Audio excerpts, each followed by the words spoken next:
O Evangelho segundo Marcos, capítulo 11. Quando se aproximavam de Jerusalém, de Betfagé e Betânia, junto ao Monte das Oliveiras, enviou Jesus 2 dos seus discípulos, e disse-lhes: Ide à aldeia que aí está diante de vós, e logo ao entrar, achareis preso um jumentinho, no qual ainda ninguém montou. Desprendei-o e trazei-o. Se alguém vos perguntar, por que fazeis isso? Respondei, o Senhor precisa dele, e logo o mandará de volta para aqui. Então foram e acharam o jumentinho preso, junto ao portão, do lado de fora na rua, e o desprenderam.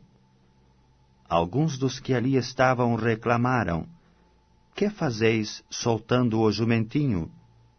Eles, porém, responderam conforme as instruções de Jesus. Então os deixaram ir. Levaram o jumentinho, sobre o qual puseram as suas vestes, e nele Jesus montou. E muitos estendiam as suas vestes no caminho, e outros ramos que haviam cortado dos campos.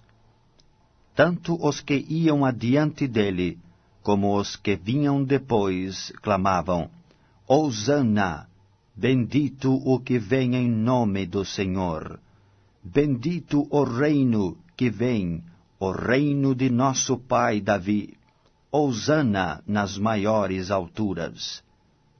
E quando entrou em Jerusalém, no templo, tendo observado tudo, como fosse já tarde, saiu para Betânia com os 12. No dia seguinte, quando saíram de Betânia, teve fome. E vendo de longe uma figueira com folhas, foi para ver se nela, porventura, acharia alguma coisa. Aproximando-se dela, nada achou, senão folhas, porque não era tempo de figos. Então lhe disse Jesus: Nunca jamais coma alguém fruto de ti. E seus discípulos ouviram isto. E foram para Jerusalém. Entrando ele no templo, passou a expulsar os que ali vendiam e compravam, derrubou as mesas dos cambistas e as cadeiras dos que vendiam pombas. Não permitia que alguém conduzisse qualquer utensílio pelo templo. Também os ensinava e dizia: Não está escrito: A minha casa será chamada casa de oração para todas as nações? Vós, porém, a tendes transformado em covil de salteadores. E os principais sacerdotes e escribas ouviam estas coisas e procuravam um modo de lhe tirar a vida, pois o temiam, porque toda a multidão se maravilhava de sua doutrina. Em vindo a tarde, saíram da cidade. E passando eles pela manhã, viram que a figueira secara desde a raiz. Então Pedro, lembrando-se, falou: Mestre, eis que a figueira que amaldiçoaste secou. Ao que Jesus lhes disse: Tende fé em Deus. Porque em verdade vos afirmo que se alguém disser a este monte: Ergue-te e lança-te no mar, e não duvidar no seu coração, mas crer que se fará o que diz, assim será com ele. Por isso vos digo que tudo quanto em oração pedirdes, crede que recebestes, e será assim convosco. E quando estiverdes orando, se tendes alguma coisa contra alguém, perdoai, para que vosso Pai Celestial vos perdoe as vossas ofensas.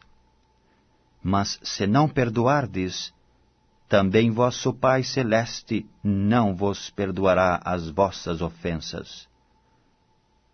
Então regressaram para Jerusalém, e andando ele pelo templo, vieram ao seu encontro os principais sacerdotes, os escribas e os anciãos, e lhe perguntaram: Com que autoridade fazes estas coisas? Ou quem te deu tal autoridade para as fazeres? Jesus lhes respondeu: Eu vos farei uma pergunta, respondei-me, e eu vos direi com que autoridade faço estas coisas. O batismo de João era do céu ou dos homens? Respondei-me. E eles discorriam entre si. Se dissermos do céu, dirá: Então por que não acreditastes nele? Se, porém, dissermos dos homens, era de temer ao povo, porque todos consideravam a João como profeta. Então responderam a Jesus: Não sabemos. E Jesus, por sua vez, lhes disse: Nem eu tampouco vos digo com que autoridade faço estas coisas.